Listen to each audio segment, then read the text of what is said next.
Students, welcome back to one more video. आज की इस क्लास में हम स्टडी करने वाले हैं हाइब्रिडाइजेशन। हाइब्रिडाइजेशन स्टडी करने से पहले मैं आपको एक एग्जाम्पल बताती हूँ, ठीक है। कंसिडर करो कि घर में एक रोटी रखी हुई है और रोटी के साथ में मुझे बहुत ज़्यादा भूख लगी है और उस रोटी पे एक ही रोटी रखी है, मेरा पेट तो भरेगा नहीं उस रोटी से। तो फिर मैंने क्या सोचा कि सब्जी भी नहीं है, कुछ भी नहीं है, बट मैंने ये भी देखा कि मेरे पास पिज्जा का सब कुछ बैटर जो है वो बना हुआ है, बट पिज्जा बेस नहीं है। तो अब मैं क्या करूंगी, अब मैं ये करूंगी कि रोटी को एज अ पिज्जा बेस मान के उसके ऊपर पिज्जा का पूरा जितना भी मटेरियल है वो सब रख के एक रोटी पिज्जा बना लूंगी। तो ये क्या है, ये न्यू क्रिएशन है। न्यू क्रिएशन इट मीन्स दो ओरिजिनल चीजों को हमने मिक्स कर दिया और एक नई चीज बनाई है, राइट। तो इसको, ये जो मैंने रोटी पिज्जा बनाया उसको मैं हाइब्रिड भी कह सकती हूँ और सेम आज का भी मॉडल टॉपिक है। सो आज के टॉपिक में हम कोई रोटी या फिर पिज्जा नहीं बनाने वाले हैं। तो आज के इस टॉपिक में चलो स्टार्ट करते हैं हम हाइब्रिडाइजेशन। तो एक्चुअल में हाइब्रिडाइजेशन होता क्या है, चलो मैं आपको समझाती हूँ। हाइब्रिडाइजेशन मीन्स क्या होता है कि जैसे अगर हमें पता है कि एस ऑर्बिटल कैसा शेप होता है, एस ऑर्बिटल का स्फेरिकल शेप होता है, सबको पता है। अगर मैं पी ऑर्बिटल लेती हूँ तो पी में 3 होते हैं, पी एक्स, पी वाई और पी जेड। तो पी एक्स का शेप हम डम्बल शेप मानते हैं, पी वाई का भी डम्बल शेप होता है, पी जेड का भी डम्बल शेप होता है। फिर अगर हम डी की बात करें तो डी में 5 ओरिएंटेशन होते हैं, सबको पता है। और इन 5 ओरिएंटेशन में हम देखते हैं इस तरीके से जो इनका शेप रहता है। तो जब ये डिफरेंट शेप्स के ऑर्बिटल्स जब एक साथ मिक्स होंगे, जब वो एक साथ मिलकर काम करेंगे, जब उनका ओवरलैपिंग होगा तो क्या होगा, तो जैसे कि शेप बहुत ज्यादा डिफरेंट है तो इसीलिए क्या होता है, ये सभी ऑर्बिटल्स जो है एक दूसरे के साथ कंबाइन होते हैं। क्या होते हैं ये सभी ऑर्बिटल्स, जैसे कि इनका डिफरेंट शेप्स है और इसीलिए सभी ऑर्बिटल्स एक दूसरे के साथ कंबाइन होते हैं और न्यू ऑर्बिटल्स बनाते हैं, जिसे कहा जाता है hybrid orbitals and the process is known as hybridization. ठीक है। अब हाइब्रिडाइजेशन प्रोसेस जो है इसमें हमने क्या कहा कि ऐसे ऑर्बिटल्स मिक्स होते हैं, ठीक है। तो हम ये हाइब्रिडाइजेशन की यहाँ डेफिनेशन लिख लेंगे। डेफिनेशन क्या होती है, mixing of atomic orbitals, mixing of atomic orbitals of comparable energies to form new orbitals,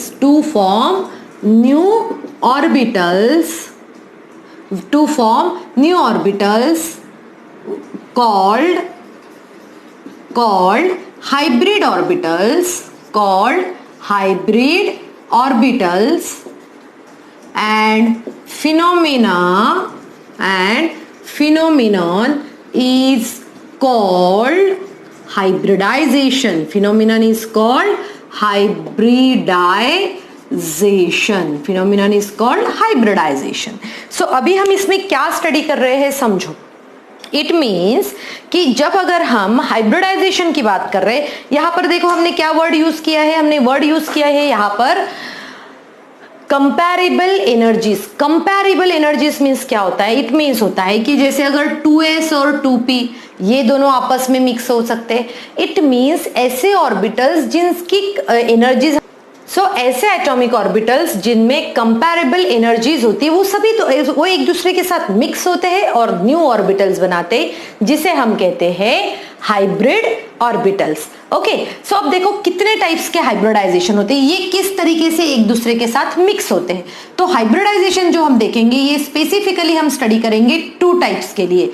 ऐसे हाइब्रिडाइजेशन जिसमें क्या होता है, involving s and p orbital, जिसमें s और p ऑर्बिटल्स इन्वॉल्व होते हैं। और यहां पर हम स्टडी करेंगे इन्वॉल्वमेंट ऑफ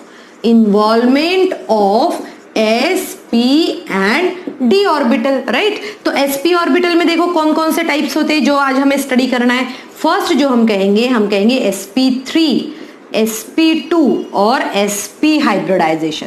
अगर हम sp एंड d की बात करें तो हम कहेंगे sp3d sp3d2 एंड थर्ड हम पढ़ेंगे sp3d3। सो स्टूडेंट, आज के इस क्लास में हम स्टडी करने वाले हैं ये 3 टाइप्स ऑफ हाइब्रिडाइजेशन। वीडियो थोड़ा सा बड़ा हो सकता है, आप सभी को ध्यान से पढ़ना है और साथ में ही एक कॉपी में अपने नोट्स भी बना के रखना है। एंड स्टूडेंट, मैं आपसे फिर एक बार कहूंगी कि अगर आपको कोई भी डाउट रहता है तो आप मुझे बिल्कुल पूछिए, मैं उसके डाउट्स जरूर क्लियर करूंगी। Okay, so let's start with first and that one is sp3 hybridization. जब हम sp3 हाइब्रिडाइजेशन की बात करते हैं तब हमें पता होना चाहिए कि कौन कौन से ऑर्बिटल्स इन्वॉल्व है और किस तरीके से वो हाइब्रिडाइजेशन हो सकता है। सो वन बाय वन जो है हम इसमें स्टडी करेंगे। सो पहले हम आ गए हैं sp3 हाइब्रिडाइजेशन पे। sp3 हाइब्रिडाइजेशन, अब sp3 हाइब्रिडाइजेशन जो है, इस sp3 हाइब्रिडाइजेशन में देखो कौन कौन से एटॉमिक ऑर्बिटल्स इन्वॉल्व होते हैं।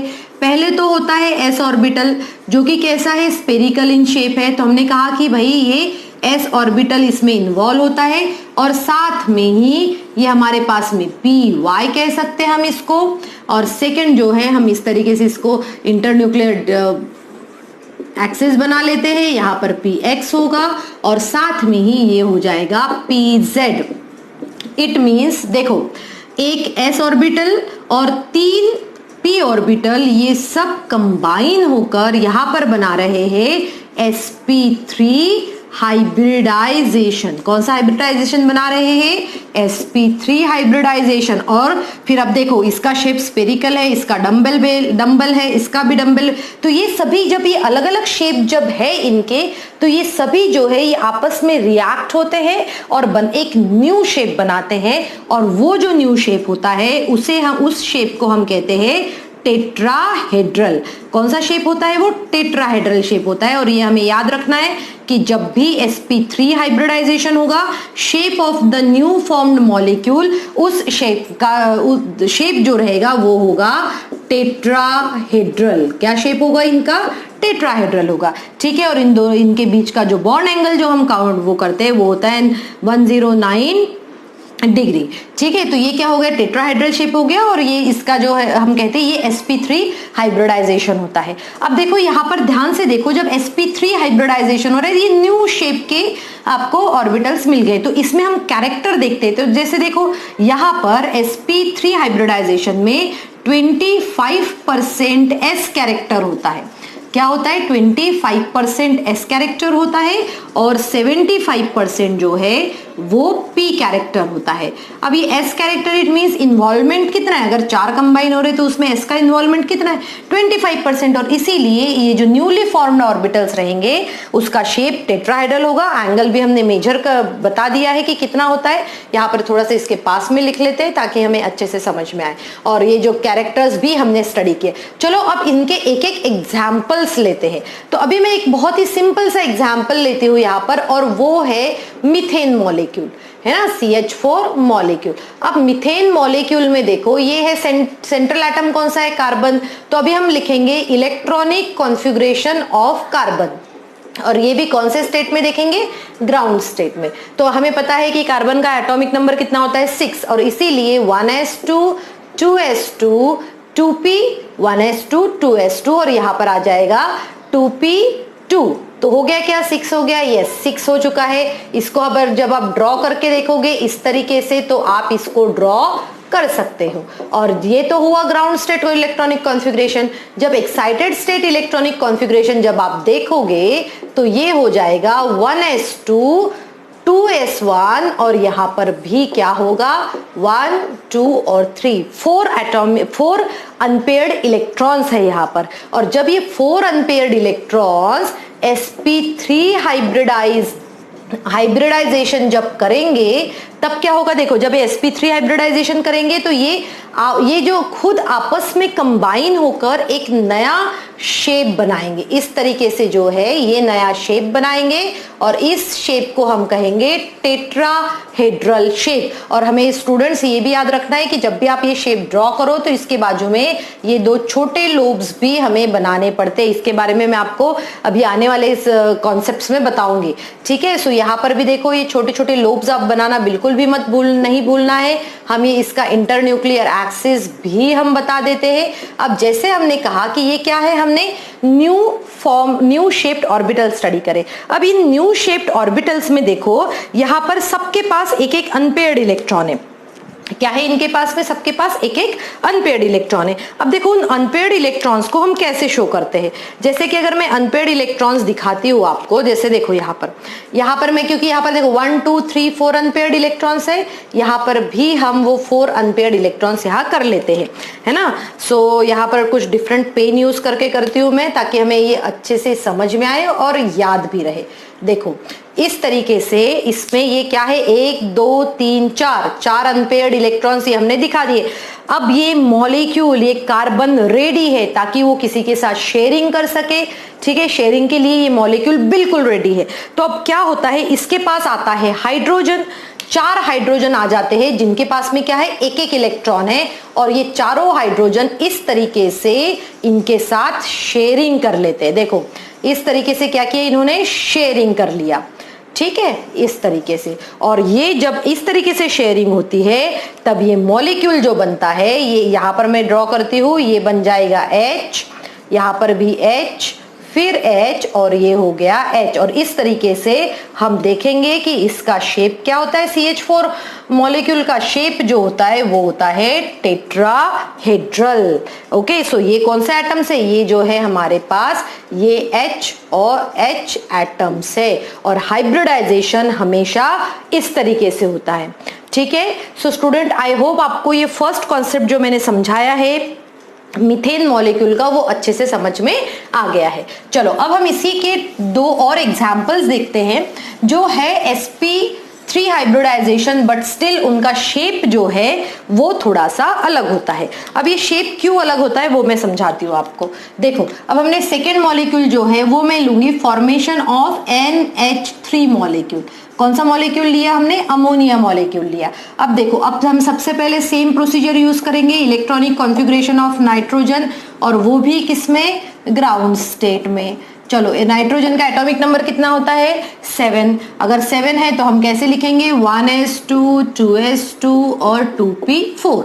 सो यहाँ देखो ये इस तरीके से 1s2 2s2 और यहाँ पर ये आ जाएगा 2p4 नहीं, अच्छा ये 8 हो गई, इसको 3 कर लेते हैं, सॉरी ये हो गया है 2p3, ठीक है। तो ये हो गया अपना 7। अब देखो अब क्या होता है कि ये जो है ये तीनों ये जाते हैं अंडरगो, ओके। सो NH3 मॉलिक्यूल किसके अंदर जा रहा है, sp3 हाइब्रिडाइजेशन के अंदर जा रहा है, ठीक है। अब ये sp3 हाइब्रिडाइजेशन के अंदर जाते हैं तो इसका शेप तो हमें पता है, इसका शेप क्या, अगर ये नाइट्रोजन अगर हम लेते हैं इस तरीके से तो इसका शेप तो इस तरीके से, इसके ऑर्बिटल्स का शेप ऐसे बनना चाहिए। तो मैं यहाँ बीच में नाइट्रोजन ना लिखते हुए इसका प्रॉपर शेप ही दिखा देती हूँ यहाँ पर। चलो इसको थोड़ा सा अच्छे से ड्रॉ कर लेते हैं इस तरीके से, है ना। यहाँ पर ये इसके छोटे लोब्स दिखाना जरूरी है जैसे मैंने बताया था, ओके। सो ये हो गया है इसका हाइब्रिडाइज्ड ऑर्बिटल। अब देखो जब आप हाइब्रिडाइज्ड ऑर्बिटल से, जो मैं डॉटेड लाइन ड्रॉ करती हूँ ना, ये डॉटेड लाइन है इसका इंटरन्यूक्लियर एक्सिस के बारे में लिखती हूँ मैं। अब देखो इनके पास में कौन से ऑर्बिटल्स में कितने हैं इलेक्ट्रॉन्स, चलो मेंशन कर लेते हैं हम। तो जब हम आप नंबर ऑफ इलेक्ट्रॉन, जैसे हम एक के पास में, किसी भी एक के पास में हम दे देते हैं 2 इलेक्ट्रॉन, उसके बाद में 1 2 3, तो यहाँ पर 1 2 और 3, इस तरीके से इसके पास देखो यहाँ पर अनपेयर्ड इलेक्ट्रॉन है। और जब भी जहां पर अनपेयर्ड इलेक्ट्रॉन है वहां पर कोई और एटम आके ओवरलैपिंग कर सकता है। जैसे यहाँ पर आया हाइड्रोजन, यहाँ पर भी आया हाइड्रोजन, और यहाँ पर भी क्या आया है, हाइड्रोजन आया है, ठीक है। और अब देखो यहाँ पर जो एक जो इलेक्ट्रॉन पेयर है उसके साथ किसी ने भी कॉम्बिनेशन नहीं किया है, और इसीलिए इस NH3 मॉलिक्यूल का जो शेप रहता है, यहाँ पर ये क्या है, लोन पेयर है, ये H है, ये H है और ये H है। और due to presence of lone pair, due to presence of lone pair, shape of that molecule becomes pyramidal। ये बहुत इंपॉर्टेंट क्वेश्चन है स्टूडेंट्स, नोट डाउन करके रखिए कि sp3 हाइब्रिडाइजेशन होते हुए भी NH3 मॉलिक्यूल का शेप क्या होता है, NH3 मॉलिक्यूल का शेप जो है वो होता है पिरामिडल। और पिरामिडल शेप क्यों होता है वो भी हमें बताना है, क्यों होता है, क्योंकि presence of one lone pair. अब हम यहाँ पर जो दूसरा एग्जाम्पल देखने वाले हैं इसी का, तो वो एग्जाम्पल है H2O मॉलिक्यूल का। देखो H2O मॉलिक्यूल। अब एक H2O मॉलिक्यूल में हम कैसे करेंगे, हम पूरा सेम टू सेम ऐसे ही लिख सकते, इलेक्ट्रॉनिक कॉन्फ़िगरेशन ऑफ ऑक्सीजन, और वो भी हमने ग्राउंड स्टेट में लिखा, GC में, ग्राउंड स्टेट में GS में लिखा हमने। सो कैसे होगा, 1s2 2s2 2p4, 8 है इसीलिए यहाँ पर ये डबल एरोज बन जाएंगे, और यहाँ पर जो है आपको 4 इलेक्ट्रॉन्स दिखाना है इस तरीके से। ठीक है, अब जैसे पहले भी हमें पता है कि ये किसके अंडर हो गया है, sp3 हाइब्रिडाइजेशन। अब ये sp3 हाइब्रिडाइजेशन के अंडर हो गया है, इट मीन्स ये इसी तरीके से बनाएगा। और ये अगर ऑक्सीजन है आपको, या तो फिर मैं इसको ऐसे दिखा देती हूँ सीधे सीधे, देखो ये ऐसा शेप बन गया है। और जब आप देखोगे इसी शेप को तो आप देख सकते हो कि 2 लोब्स में, किसी भी 2 लोब्स में आप क्या दिखा सकते हो, टू पेयर्ड इलेक्ट्रॉन इस तरीके से दिखा सकते हैं हम। और अब बचा है ये 2, तो इन दोनों में सिर्फ 2 एक ही इलेक्ट्रॉन है, तो हमने एक इलेक्ट्रॉन इसको यहाँ पर इस तरीके से एक इलेक्ट्रॉन भी दिखा दिया। अब देखो अगर कोई हाइड्रोजन आता है तो हाइड्रोजन इसके साथ कंबाइन होगा, ये हाइड्रोजन इसके साथ कंबाइन होगा। और इसी तरीके से जब आप इसके शेप के बारे में बात करोगे तो वाटर मॉलिक्यूल का जो शेप जो होता है, due to presence of lone pair, ये बन जाता है बेंट, ये हो जाता है बेंट। और बॉन्ड एंगल कितना बचता है इसका, 104.5 डिग्री। यहाँ पर बॉन्ड एंगल कितना होता है, 107 डिग्री। सो देखो आप अगर हम तीनों को कंपेयर करें, ठीक है, यहाँ पर जैसे हमें बॉन्ड एंगल पता है, यहाँ पर होता है 109 डिग्री। सो आप तीनों को कंपेयर करोगे तो सब में हाइब्रिडाइजेशन कौन सा है, sp3 हाइब्रिडाइजेशन है। बट इसके बावजूद भी सबका शेप अलग अलग है। और ये शेप ऐसा क्यों हो रहा है, यहाँ पर देखो एक लोन पेयर प्रेजेंट है, जिसकी वजह से उसने क्या किया, उस शेप को डिस्टॉर्ट कर दिया और क्लोज लेकर आ गए, और क्लोज लेकर आने की वजह से वो पिरामिडल शेप बन गया। जब हम H2O मॉलिक्यूल की बात कर रहे हैं तो H2O मॉलिक्यूल में भी क्या हो रहा है, 2 लोन पेयर है, देखो 2 लोन पेयर है जो बॉन्ड फॉर्मेशन में पार्टिसिपेट नहीं कर रही। तो उसने क्या किया, और उन दोनों हाइड्रोजन को साथ में लेकर आया, और नॉट हाइड्रोजन, उन दोनों बॉन्ड एंगल को पास में लेकर आए, जिसकी वजह से बॉन्ड एंगल और कम हुआ है। सो ये जो है बहुत ही ज्यादा इंपॉर्टेंट है, आप स्क्रीनशॉट लेके रखिए या फिर आप समझ के इसको कॉपी में नोट डाउन करके रखिए, क्योंकि इंपॉर्टेंट है। और इसके ऊपर हमेशा क्वेश्चन होता है कि NH3 और H2O मॉलिक्यूल में sp3 हाइब्रिडाइजेशन होने के बावजूद भी इनका शेप डिफरेंट क्यों होता है। सो आई होप आप सभी को ये समझ में आ गया और आपने इसको नोट डाउन करके। टाइप क्या है हमारा, sp2 हाइब्रिडाइजेशन। कौन सा हाइब्रिडाइजेशन है ये, sp2 हाइब्रिडाइजेशन। अब देखो ये sp2 हाइब्रिडाइजेशन में अब हमें पता ही है कि भाई ये एक s ऑर्बिटल है, और साथ में हम कोई भी ले सकते हैं, px, py या फिर pz, है ना। इस तरीके से ये 3 ऑर्बिटल होते हैं हमारे, ये कौन से हो गए, p ऑर्बिटल्स हो गए। अब ये जब ये आपस में जब मिक्स होंगे तब ये क्या करते हैं, देखो अब हमने क्या कहा, sp2, तो इन तीनों में से है तो 3 ऑर्बिटल, बट क्या होता है, इसको जब ये मिक्स हो रहे तो ये यही तक मिक्स होंगे, इट मीन्स sp2 हाइब्रिडाइजेशन होगा यहाँ पर। सो मिक्स कौन कौन हो रहा है, देखो यहाँ पर आपस में 1-2, जैसे अगर मान के चलो कि 3 भाई है और एक भाई यहाँ पर भी है, ये उनका कजन है। तो कजन ने जब कहा कि भाई चलो एक कुछ काम करते हैं, सब लोग मिलकर करते हैं, तो sp3 हाइब्रिडाइजेशन में क्या होता है कि 3 सिबलिंग और इनका कजन भाई सब मिलकर काम करते हैं। बट sp2 में क्या होता है, सिर्फ एक उनका कजन और ये दोनों सिबलिंग्स जो है वो काम करते हैं, ठीक है। और एक कहता है कि भाई मुझे तो नहीं करना, तो इसमें sp2 हाइब्रिडाइजेशन। और जब ये इस तरीके से काम करते हैं तो इनका शेप जो है वो बन जाता है ट्राइगोनल प्लेनर, ये शेप बन जाता है इनसे। और यहाँ पर बॉन्ड एंगल जो रहता है वो होता है 120 डिग्री, और शेप कौन सा है, ट्राइगोनल प्लेनर। शेप जो है वो है ट्राइगोनल प्लेनर, और यहाँ पर बॉन्ड एंगल जो होगा वो होगा 120 डिग्री, ठीक है। शेप कौन सा हो गया, ट्राइगोनल प्लेनर। अब आप ध्यान से देखो यहाँ पर एक ऑर्बिटल जो है ये कैसा है, अनहाइब्रिडाइज्ड, मतलब उसने उस काम में पार्टिसिपेट ही नहीं किया था। जब आप इसको ध्यान से देखोगे, आप प्लेनर, आप हमने वर्ड यूज किया है ट्राइगोनल प्लेनर, इसका मतलब ये हुआ कि यहाँ पर अगर हमें ऐसा एक प्लेन बनाए, एक प्रॉपर प्लेन बनाए, तो इसमें क्या हो गया, ये इस तरीके से ये शेप बनाएंगे ट्राइगोनल, ये इस तरह देखो, यहां से ऐसा एक शेप बनता है, बट ये जो अनहाइब्रिडाइज्ड ऑर्बिटल जो है, अनहाइब्रिडाइज्ड ऑर्बिटल को हम इस तरीके से दिखा सकते हैं। देखो ये जो डॉटेड लाइन जो मैंने बताई है, ये डॉटेड लाइन क्या हुई, ये डॉटेड लाइन हुई है अनहाइब्रिडाइज्ड ऑर्बिटल। ये हुआ है अनहाइब्रिडाइज्ड ऑर्बिटल। इसने पार्टिसिपेट नहीं किया, बाकी सबने पार्टिसिपेट करके ये शेप बनाया है। ठीक है, सो अब देखते हैं, अभी हम इसका एग्जांपल्स देख लेते हैं ताकि हमें और अच्छे से क्लियर हो जाए। तो यहाँ पर मैं इसका फर्स्ट एग्जाम्पल आपको अगर बताऊं तो वो हो जाएगा BH3 का। अब बोरॉन का हमें एटॉमिक नंबर पता है 1s2 2s2 और यहाँ पर हो जाएगा बोरॉन कितना होता है 5 1s2 2s2 2p1। ठीक है, 5 होता है तो हमने इस तरीके से दिखा दिया। ये हो गया इसका ग्राउंड स्टेट में। एक्साइटेड स्टेट में कैसे जाएगा ये, अब देखो 1s2 यहाँ पर हो जाएगा 1s1 और इसमें क्या हो जाएगा, इसमें एक और बढ़ जाएगा और इस तरीके से ये तीनों जो है बनाएंगे sp2 हाइब्रिडाइज्ड और एक ऑर्बिटल उनका अनहाइब्रिडाइज्ड रहता है। और उस सिचुएशन में इसका शेप कैसे बनेगा, देखो ये कौन सा है, ट्राइगोनल प्लेनर शेप है, तो इस तरीके से ये ट्राइगोनल शेप बनाता है। देखो ये ट्राइगोनल शेप बनाया इसने। अब इसके तीनों के पास में एक एक इलेक्ट्रॉन अनपेयर्ड है, तो ये अनपेयर्ड इलेक्ट्रॉन हम इस तरीके से शो कर सकते हैं।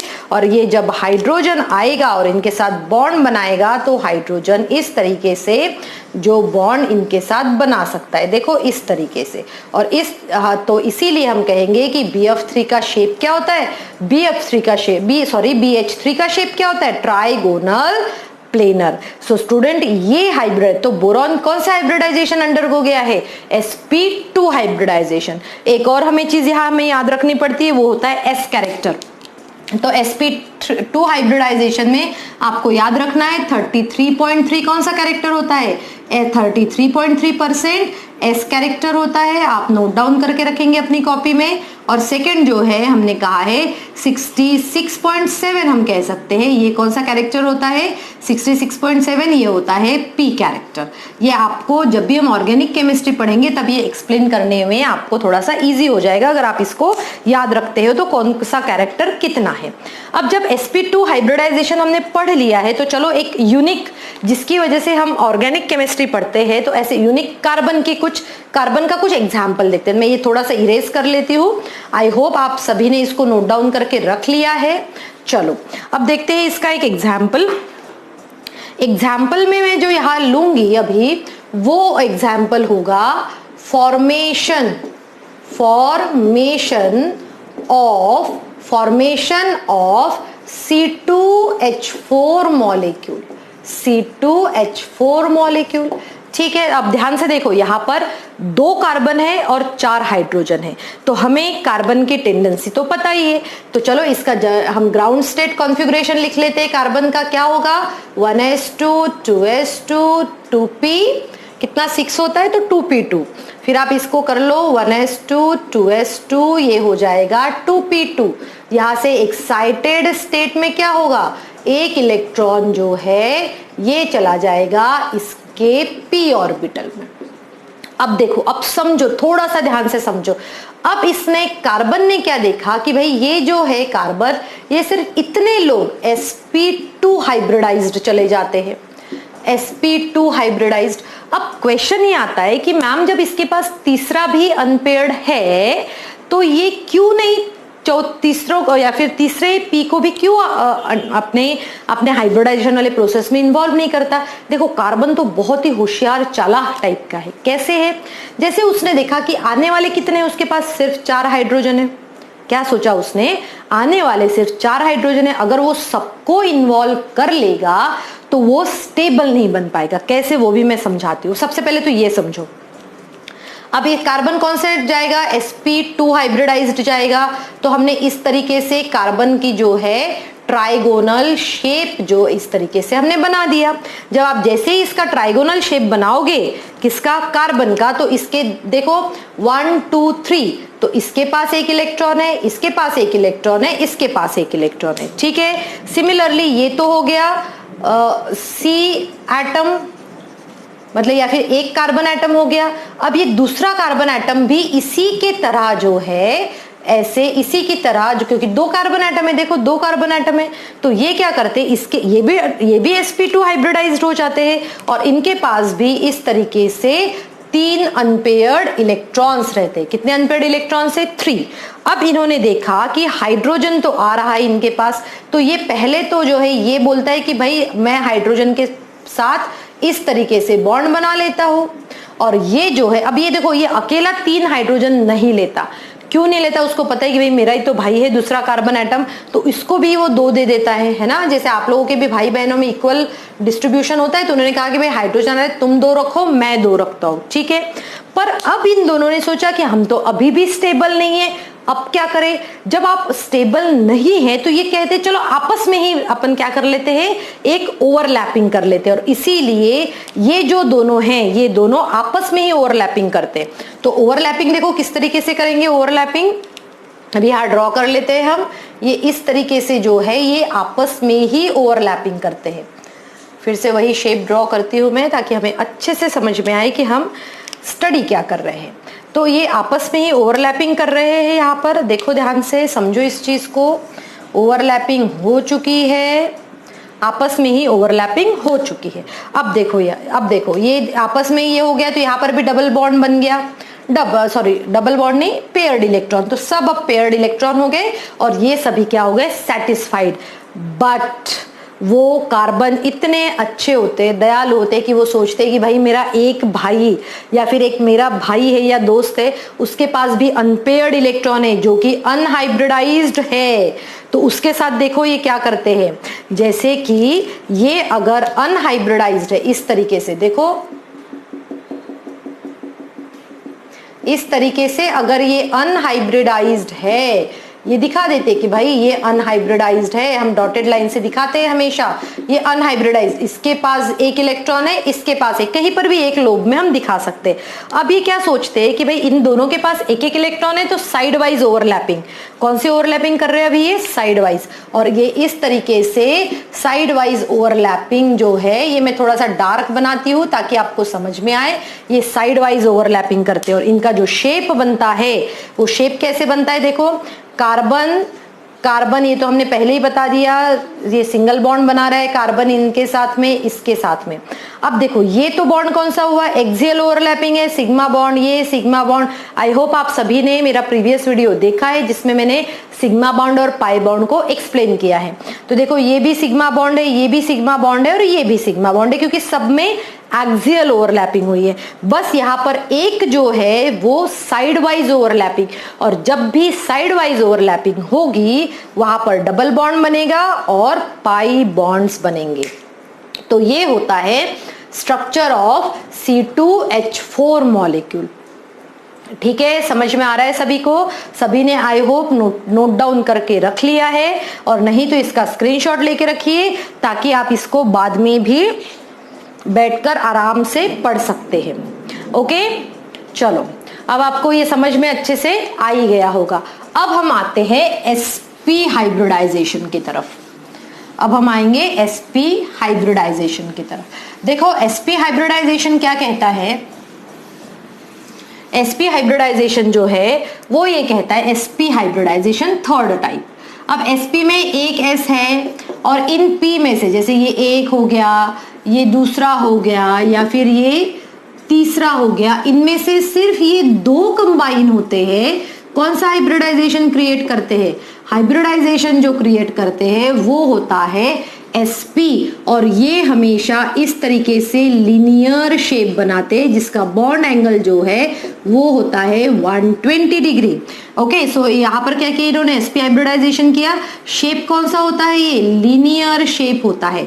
बट हमें पता होना चाहिए कि इनके पास 2 अनहाइब्रिडाइज्ड भी होते हैं, तो हम ये इस तरीके से दिखाते हैं इसको। ये तो लीनियर शेप हो गया जो कि हाइब्रिडाइज्ड था, और साथ में ही अनहाइब्रिडाइज्ड ऑर्बिटल भी होते हैं इनके पास।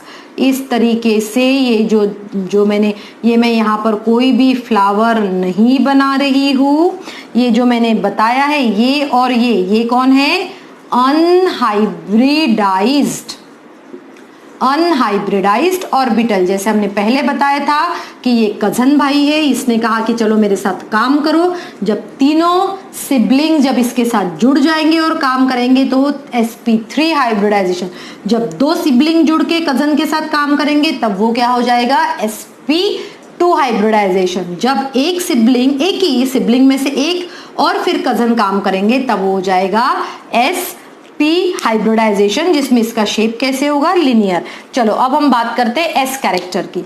सो इस सिचुएशन में देखो sp है, दोनों एक ही है, इसीलिए 50% एस कैरेक्टर होता है और 50% p कैरेक्टर होता है।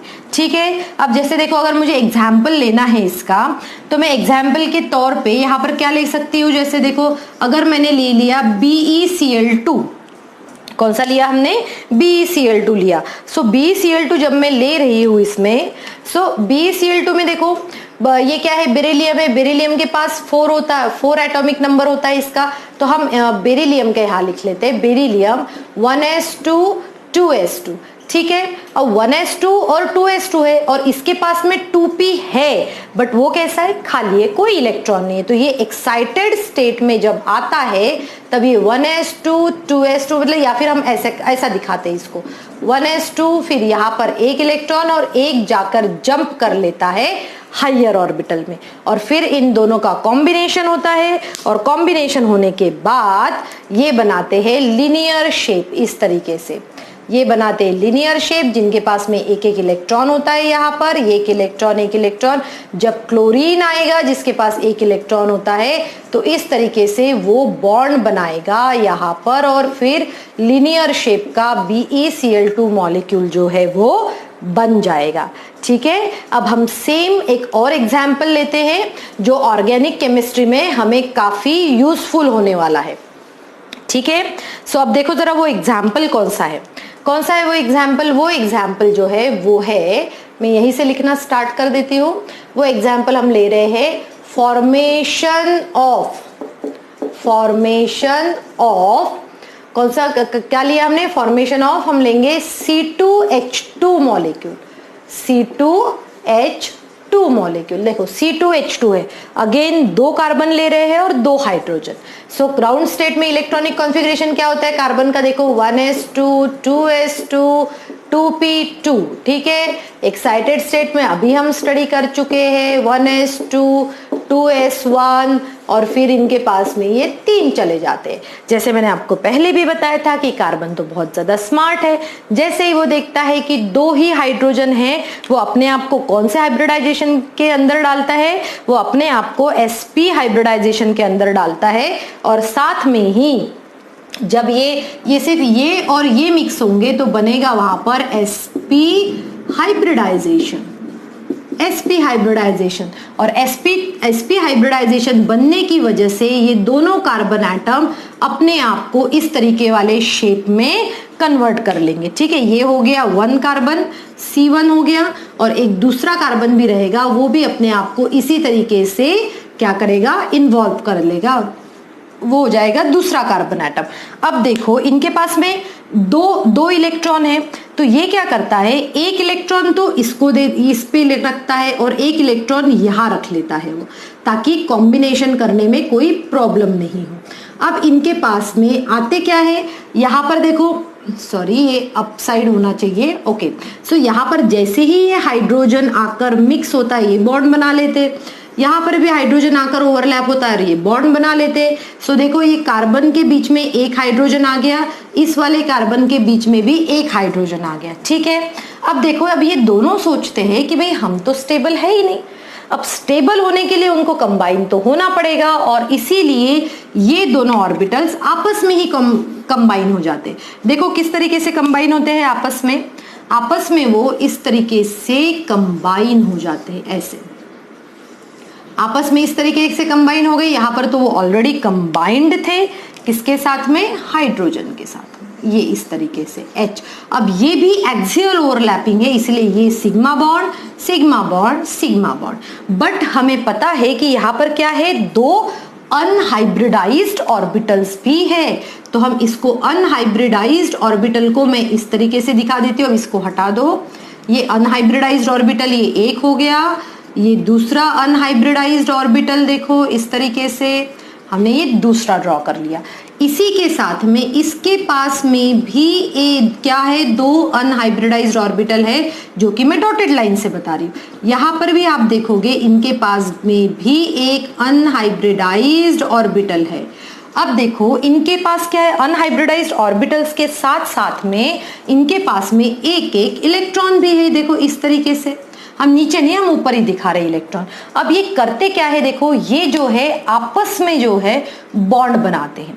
कैसे बनाएंगे आपस में बॉन्ड, देखो ये एक दूसरे के ऊपर साइड वाइज ओवरलैपिंग, ये बहुत बहुत ज्यादा पास में होते हैं और इसीलिए इस तरीके से ये साइड वाइज ओवरलैपिंग करते हैं। ठीक है, ये इस तरीके से क्या करेंगे, साइड वाइज ओवरलैपिंग करेंगे ऐसे, और जिसकी वजह से साइड वाइज ओवरलैपिंग करेंगे और जिसकी वजह से यहाँ पर साइड वाइज ओवरलैपिंग है, इट मींस कौन सा बॉन्ड फॉर्म होगा, पाई बॉन्ड फॉर्म होगा, जो कि हम इस तरीके से दिखाएंगे ऐसे। तो ये बीच वाला सिग्मा बॉन्ड, ये पाई बॉन्ड और ये पाई बॉन्ड। तो जब भी हम इथाइन मॉलिक्यूल का स्ट्रक्चर स्टडी करेंगे, हमें पता होना चाहिए कि ये कार्बन है और ये कार्बन, ये H हो गया, ये H हो गया, और साथ में ये पाई जो है ऊपर और नीचे से होने की वजह से ये पूरी तरीके से इस बॉन्ड को क्या कर लेता है, ऐसे कवर कर लेता है। मतलब इलेक्ट्रॉन क्लाउड जो है इनका इस तरीके से हमें यहाँ पर इलेक्ट्रॉन क्लाउड जो है वो हमें दिखता है।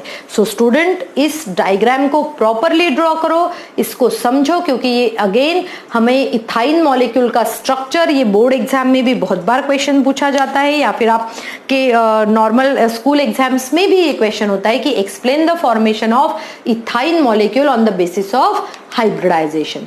ठीक है, सो आप सभी को कैसे सिग्मा बॉन्ड बनता है, कैसे पाई बॉन्ड बनता है, ये आपको समझ में आ गया होगा। अब हाइब्रिडाइजेशन का जो सेकंड पार्ट है, जिसमें हम इन्वॉल्व करने वाले हैं डी ऑर्बिटल्स को भी। ठीक है, मैंने बिगिनिंग ऑफ द वीडियो बताया था कि हम टू टाइप्स के हाइब्रिडाइजेशन, नॉट टू टाइप्स, हम टू इन्वॉल्वमेंट वाले हाइब्रिडाइजेशन देखेंगे। तो ये तीनों मैटर जो था वो था इन्वॉल्वमेंट ऑफ sp ऑर्बिटल्स। तो sp3 hybridization, sp2 hybridization and sp hybridization. So student, I hope आप सभी को आज का ये टॉपिक बहुत अच्छे से समझ में आ गया होगा, और अगर नहीं समझ में आया तो आप मुझे कमेंट सेक्शन में लिखिए।